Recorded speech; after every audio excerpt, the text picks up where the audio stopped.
ब्राह्मण की दो धर्म पत्नी थी, घोषमा और सुदेहा। सुदेहा के घर में संतान नहीं हुई, घोषमा के घर में संतान हुई। घोषमा क्या करती थी? ये 12 ज्योतिर्लिंग में से शिव महापुराण की कथा कर रही है कि घोषमा का एक नियम था, शिवलिंग का निर्माण करती थी, उसका पूजन करती थी, बेलपत्र चढ़ाती थी, आराधना कर कर शाम के समय पर शिवलिंग को विसर्जन कर देती थी। उसका नियम था। अब कोई कहे नारी, कोई कह दे शिवलिंग का स्पर्श नहीं करना चाहिए। 12 ज्योतिर्लिंग में से घृष्णेश्वर की कथा कर रही है, 12 ज्योतिर्लिंग में से एक ज्योतिर्लिंग की कथा कर रही है, भगवान शिव की कथा कर रही है। घोषमा सुधर्म नाम के ब्राह्मण की दो धर्म पत्नियां, सुदेह और घोषमा। घोषमा अब शिवलिंग का निर्माण करना, पूजन करना, आराधना करना, अर्चना करना, शिवलिंग का आराधना में डूबी रहना। अपने बेटे को इसने सुदेहा को दे दिया था। सुदेहा को लगा मेरी बहू मुझे नहीं पूछती, इसने अपने बेटे के टुकड़े कर कर कपड़े में बांधकर तालाब में फेंक दिया था।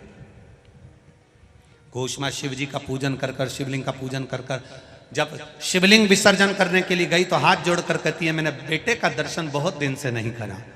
शंकर भगवान ने 1 हफ्ते पहले मर गया था बेटा, पानी में टुकड़े कर कर डाल दिए थे।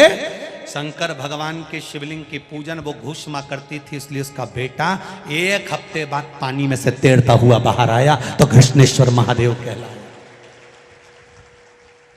12 ज्योतिर्लिंग में से एक ज्योतिर्लिंग है घृष्णेश्वर महादेव, जो घोषमा नाम की नारी भगवान शंकर की आराधना करती है। माता लक्ष्मी शिव की आराधना करती है, सावित्री माता शिव की आराधना करती है, अनसुईया माता शिव की आराधना करती है, मां अहिल्या शिव की आराधना करती है। और यहां तक वर्णन करा राजा भर्तरी की माता, राजा विक्रमादित्य की माता सौम्य दर्शना, ये अवंतिका नगरी का इतिहास कहता है।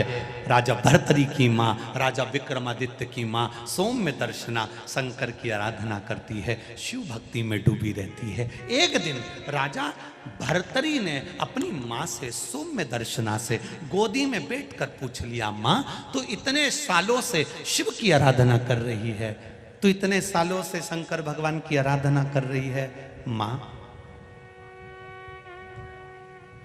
मां